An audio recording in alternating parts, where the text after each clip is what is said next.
aok'izay ny raha latsaka eo anatrehan'ny zava-miseho eto amin'ny tany sy ny firenena dia manao izao fanambarana izao ny tenako amin'ny mahareny be ny tanàna Antananarivo renivohitra ahy.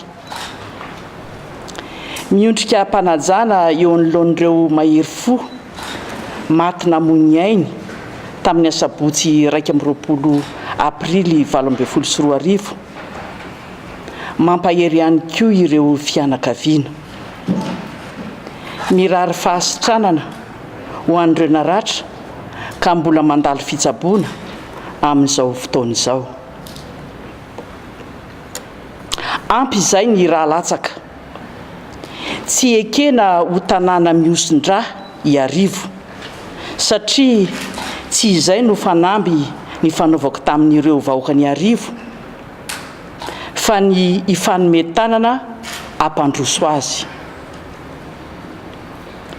Manameloka tanteraka ny fampiasan-kery amin'ny vahoaka mivory am-pilaminana ao anatin'ny fanajana ny lalàna velona. Manao antsoavo ho an'ireo mpitandro ny filaminana, tafika sy folo alin-dahy, zandary sy pôlisy mba tsy hampiasa hery amin'ny vahoaka maneho ny heviny fa hitandro ny filaminana sy hiaro ny ain'olona sy ny fananany. Manana ny fahalalahana manao tatitra ny solombavam-bahoaka araka ny voalaza ao amin'ny lalam-panorenana ka izay indrindra no nanekeko ny fangatahana anao tatitra eto amin'ny lapan'ny tanàna izay soa iombona ny malagasy. Ry ray aman-dreny FFKM, raiso ny adidy sy ny andraikitra izay iantsoroanareo eo amin'ity firenena malalantsika ity.